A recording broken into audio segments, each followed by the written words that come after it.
The content of this podcast is provided for general informational purposes only and is not intended as, nor should it be considered a substitute for professional medical advice.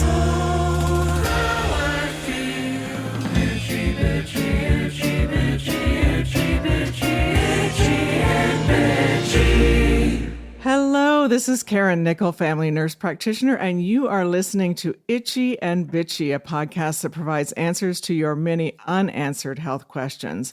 Before we get started on today's episode, I want to remind you about my course for perimenopausal women. After speaking with many, many women who are in this phase of life, I have developed a comprehensive course to help address the symptoms that so many women experience in their 30s, 40s, and early 50s. I have launched the prototype, a live version of the course. I did that on January 31st. And when this 8-week course is complete, I will produce a pre-recorded version of the course. If you would like to talk to me about the course and see if it is right for you, there is a link on our website, itchyandbitchy.com, and on our Facebook page, I&B Podcast, where you can schedule an appointment for a Zoom call with me. I am so excited today to have Dr. Angela DeRosa with me to talk about perimenopause. And my listeners know this is my favorite subject. So Dr. Angela DeRosa is a physician who has a passion for and specializes in women's health with a focus on the importance of creating a foundation for better health through balanced hormones. Dr. DeRosa is a recognized authority on women's hormonal health, including health issues that occur leading up to and during menopause. She has been in the medical field for 20 years and is the founder of DeRosa, I want to say Dr. DeRosa Medical, with offices in 4 Arizona locations. In order to receive her care, patients travel from Germany, Peru, Mexico, Hawaii, Alaska, and many of the 48 contiguous states. Impressive. Dr. DeRosa authored her first book titled How Your Doctor is Slowly Killing You, a Women's Health Survival Guide, in an effort to educate patients and physicians on the realities of menopause and the health risks that accompany hormone imbalances. Dr. DeRosa lives in Scottsdale, Arizona. Welcome, Dr. Angela DeRosa. It's so nice to have you here. Thank you so much, Karen. It's delighted to be here today. Whenever I have a forum where I can open my big mouth and talk about hormones and perimenopause, I'm in. Yeah, we are a lot alike in that way. I have to say we've been having some technical problems, and Dr. DeRosa has had to stick her computer in the fridge. But we'll talk. even my computer was having hot flash. Even computers have hot flashes. So there, as you know, perimenopause, there's so many symptoms, and we could just rattle on about, the list is so long. But what do you feel like maybe are the top 3 that you deal with mostly in your clinic? Well, that's kind of a loaded question. Let me reframe the topic. Maybe what are the top 3 complaints I receive? Right. So number 1 is weight gain. Number 2 is fatigue. And number 3 are mood symptoms. So the anxiety, panic, depression, apathy, all of those wonderful things, and irritability and itchy and bitchy, as you suggest. Exactly. Yeah, so they usually have those top 3, but typically I know I see that they'll have 10, 12, 15 symptoms. The list is phenomenal. Yeah, so, exactly. So do you spend some of the appointment time just educating the person you're seeing on what's happening to them? Is it a lot of just letting them know? I think it's important to educate patients and helping them understand what's happening to them, educating them what's happening to them, also but giving them choice in treatment, because not only are we here to help them feel better, but I also think an educated and empowered patient base are great ambassadors to help us grow the knowledge that is in desperate need across the country, because as I'm sure you are well aware, there's a tremendous amount of gender bias in medicine. There's also a lack of education by not only patients, but the medical community. And it's really going to be the patients who are armed with proper knowledge that are going to drive the change, because it's certainly not coming from the medical profession. But I think even when patients know that something better could happen for them, they get dismissed by their primary Yes. care or GYN. And I mean, I hear it over, and I'm sure you do too.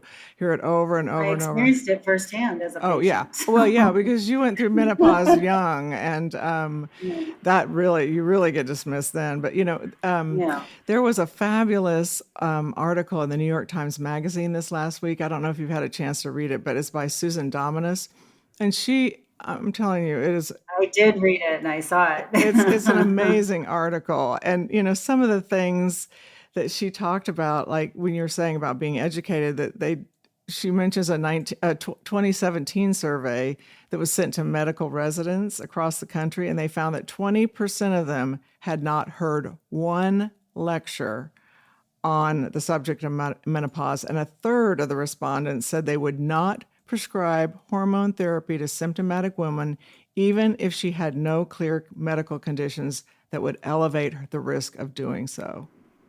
Well, and it just shows you that there's a paucity of information in these training institutes since the 2002 horrible management data that was actually just slaughtered and was inaccurate in how they reported it. So folks, instead of actually paying attention and digging in and learning what they needed to, they just dismissed it. So we have a whole host of trained physicians right now and nurse practitioners and PAs who have not even learned anything about menopause, let alone anything on how to manage or treat it. And they still think to this today that hormones are harmful in patients. And you and I both know there's nothing further from the truth. And instead of actually taking the time to understand and learn it, it's just easier for people just to dismiss it. And men would never get this way of treatment. I mean, they get the drugs, they get testosterone and they get the products they need. We get antidepressants and told to sit in a corner. So, and it's because of their own ignorance, not because of the need. The need is there and the safety is there. It's just they need that we don't have the proper tools. In my practice, I'm in a primary care practice that's just a traditional medical practice. So I'm trying to do these things in the framework of just, a traditional medical practice where you have 15-minute appointments. It's crazy. But I was so determined to help people. So I envy you having your own practice and being able to spend time with patients, because I know it takes time. It just takes a lot of time. You have to. I mean, I don't know. You couldn't possibly do a proper hormonal evaluation and treatment in 15 minutes. You need at least an hour with patients to really dive in and educate. But I mean, if you really want to get efficient about it, I guess you could manage it in 30 minutes, but you're not going to get all the time that you need with the patient to be able to educate them properly. So I think there's got to be creative ways around it, with maybe videos and articles or things that they could be watching in advance of the appointment or after the appointment, just prior to some treatment methodologies. But it does take a lot of creativity in a scenario like yours. Yeah. And that's what I've had to do. But so I want to talk to you about, or I want you to talk about something that in a traditional medical practice I've not been able to implement. And I want to do that after the quick break. But I want you to talk, if you don't mind, about Kisspeptin. Sure. Yeah, because low sex drive is a huge complaint. I mean, I would say 95% of the women I see, that's on their list. So after this quick little break, we will talk about Kisspeptin.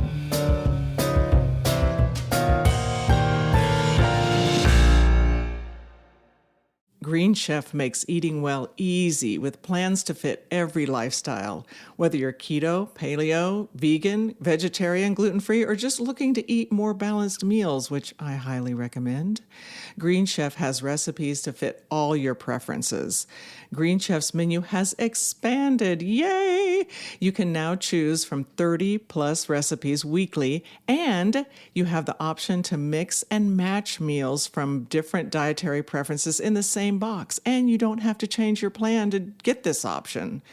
If you don't know about Green Chef's Green Market, you need to check it out. It's a one-stop shop for quick breakfasts, brunch kits, wholesome lunches, and more. You can just add it on to your weekly order. Easy.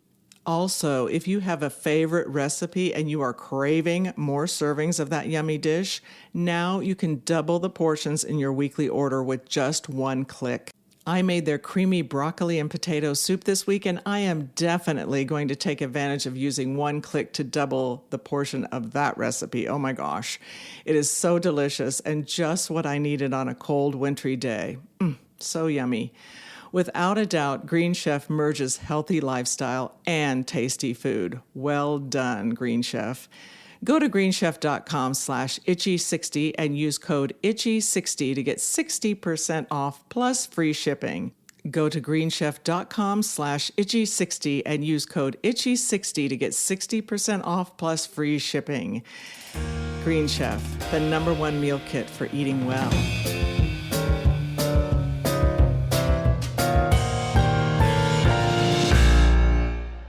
So welcome back, and I have Dr. Angela DeRosa here, and we are going to talk about low sex drive and the role of kisspeptin in helping with that. So it's a treatment option that I've not been able to implement in my practice because I'm in a traditional family practice.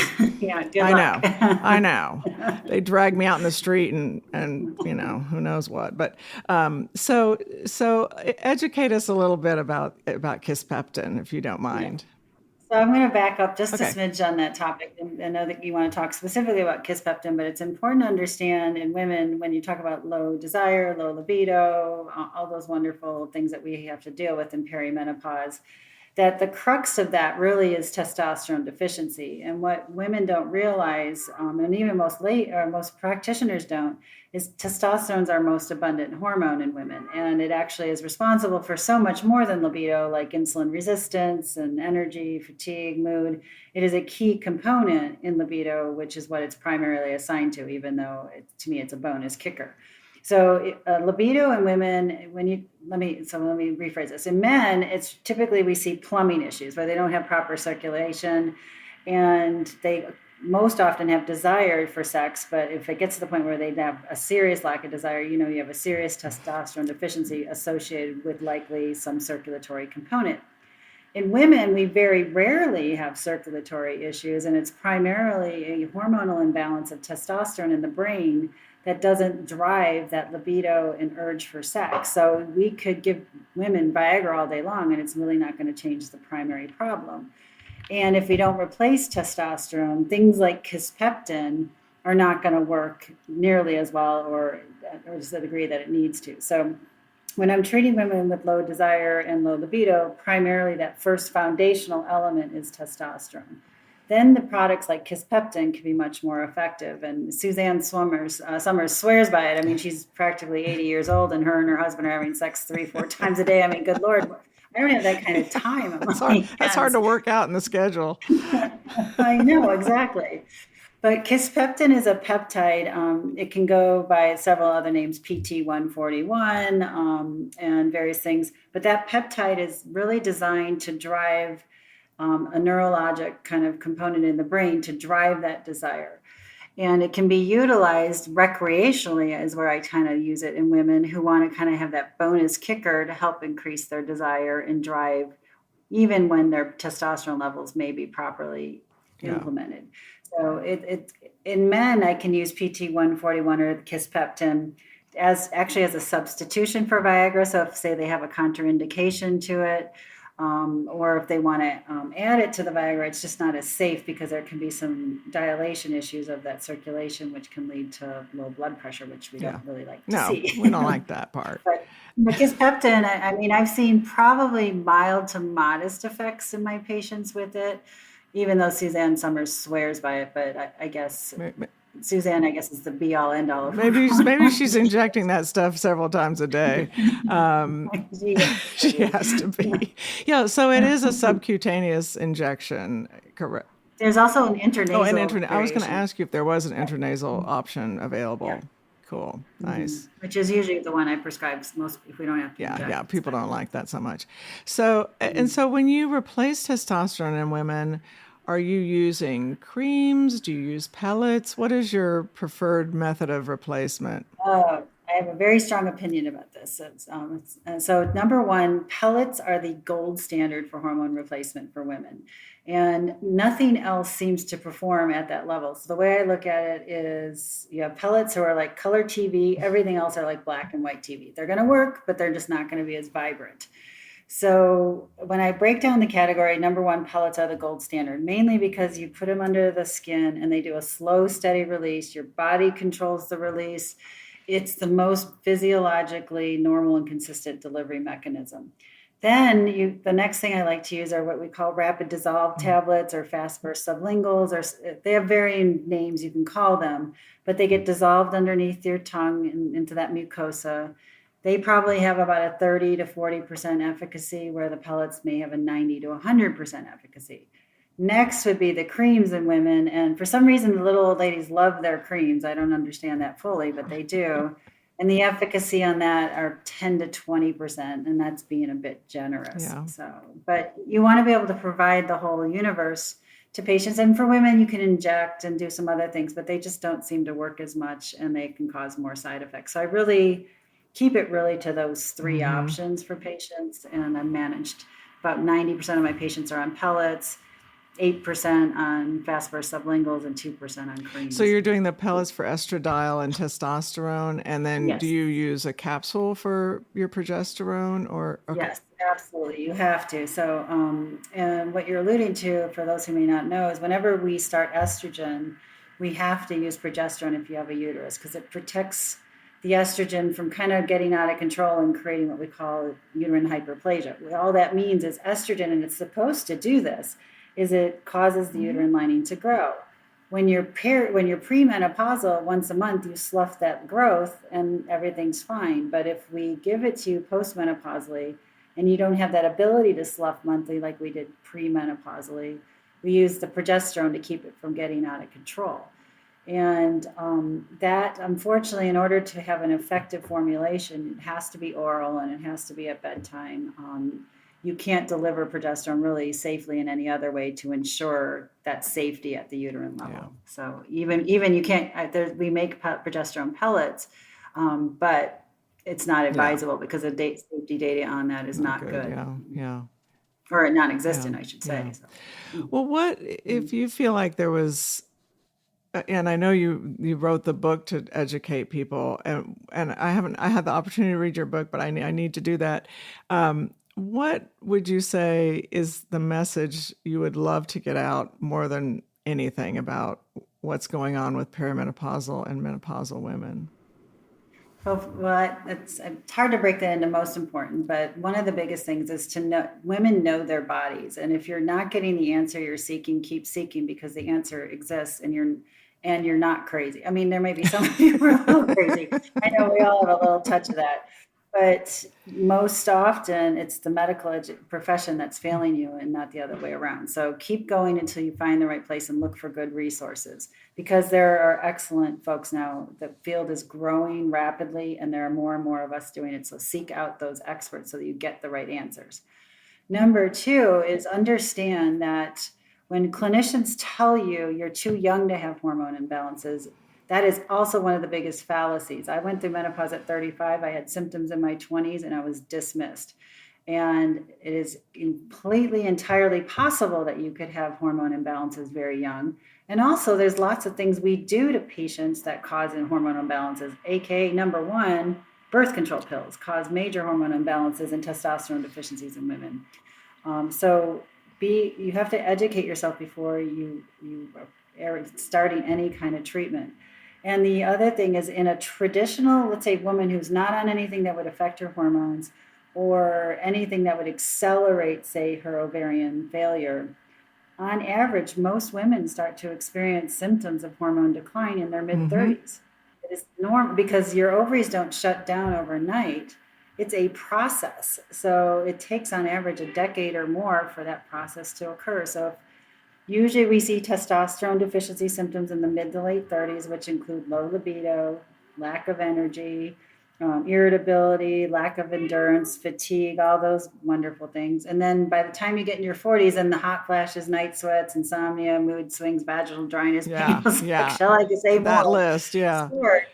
And you could still be having a perfectly regular period and loaded with all these hormone imbalances. So just because you're having regular periods, don't dismiss that you have normal hormone Right. balance, because that's not Right. always And I would true. say Your one ovaries of are the slowing symptoms that down. people really complain about is brain fog. I mean, they come in and they're like, I either have dementia or ADD or both. And, and I'm Well, like, well, it's let's most figure out your likely. hormones first before we. Well, what's interesting too is I look at it this way. Estrogen kind of, think about estrogen as like women. We're communicators. So it causes the brain to get foggy because the centers don't communicate well. But testosterone is the hunter. So it's the executive function thinking that goes Mm-hmm. awry, where we read paragraphs longer. And well, let's just make matters worse. So oftentimes in perimenopause, also our thyroid slows down, which also causes mental Yeah. fogginess. So trifecta Yes. access of. Absolutely. Do you also evaluate and address adrenal issues? I do, but it's not my priority. And the reason, not that it's not important, and the adrenals are very important for stress management, and it does affect your other hormones. But to me, starting there is like starting with a fly swatter when I need a bazooka. So really, you need to fix the Mm-hmm. foundational hormones, which are your estrogen, testosterone, thyroid. And once those are managed and controlled, if I'm struggling to get those balanced, or the hormones don't last as long, say with pellets, or things aren't going as well, then the adrenals become the next Yeah. step for me. But I don't start Yeah. there. And some people would argue to start it all at once, but then it becomes challenging to figure out what's doing what if you start everything all at Yeah. once. Back to the brain fog, they have that recent study on estrogen and the neuroprotectiveness of estrogen, and that they're working on developing a way to inject testosterone into the brain. Ooh, cool.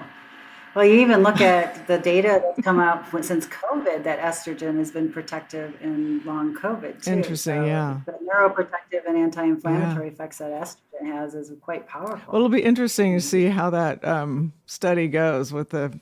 I don't know if they figured out a mechanism to shoot estrogen into your brain, but well, they were saying, I don't know if I would advocate that just yet, but certainly it sounds interesting and plausible. well, and I, that they're saying, especially oral estrogen, we just don't get enough availability in the brain tissue with oral estrogen. So I guess they're skipping the whole pellet thing and going straight to the brain. Oh, well, they should really consider the pellet thing, because the oral estrogen is Yeah. problematic, because when you process through the Mm-hmm. liver, not only do you pick out clotting factors, which increases blood clot risk and stroke and heart attack, but also it metabolizes a large majority of itself. So you're only left with a tenth of its Right, bioavailability. So right. Yeah, it's it's, not the best option for sure. But no. I guess they're going straight for the brain. Which, hey, I'm just glad they're doing something. Yeah, no kidding. I find it ironic that they want to stick us with needles The in the brain when brain. most men, Why can't they do because they that to can, men? We'll find because they would never allow it. we'll find something to stick in that syringe. Oh my gosh. Well, so do you in your clinic also address diet and exercise? I know you do weight loss thing. I mean, because as you said, a top complaint is weight gain. So, We have to address weight in patients, but here's kind of how I think about it though. As weight gain is often a huge problem of low thyroid, testosterone deficiency, all those imbalances. But it would be absolutely ridiculous, in my opinion, to berate a patient and advise them to go exercise more, diet, and to lose weight until I fix those underlying root exactly. causes and drivers. I'm with you, So I tell sister. patients, yep, don't harass people. Say, you know what, let's get all these other things fixed, and then we're going to focus on improving all those other things. Or if they're already doing some of those things without success, knowing that once we fix those root drivers, they're going to have the success they're looking for, and then they're not going to rebound. So I think it's really unfair that medical professionals sit there and tell our patients to go do these things without the resources and tools to actually do Yeah. it, other than maybe now giving them Ozempic or Wegovy, and everyone can shoot up and get nauseous all day long. But you have to fix the root Yeah. drivers. Well, and Mm. it's interesting because, and I imagine this is your experience as well. A lot of the women I see are well people who don't feel well, and doing the things you're talking about. makes them feel better. And when we're not feeling well, we do more things that make us feel worse. We just make bad choices. Drinking, eat fatty. Well, today's National Pizza Day, so we're going to go. I did not know that. Anyway, so when you start, if you get your patient feeling better, they do more things that make them feel better. They make better choices. I mean, it's just, I really feel like that you turn that cycle the other direction. And that couldn't agree with you more. And that really helps with your being able to implement those things that you're talking about to help with. Like, why would you go work out if you feel like crap when you're done with it and you see no result? I mean, so if you do work out and you see result after your hormones are replaced, it's very motivating. Exactly. Mm-hmm. I find that to be true for my patients as well. So, well, I know you have lots to do. You have lots on your plate, and I am so thankful to you for joining us on Itchy and Bitchy. I know my listeners will really enjoy hearing your point of view and how you treat patients. And just so you know, if you're interested in learning more about Dr. Angela DeRosa, her website is drhotflash.com.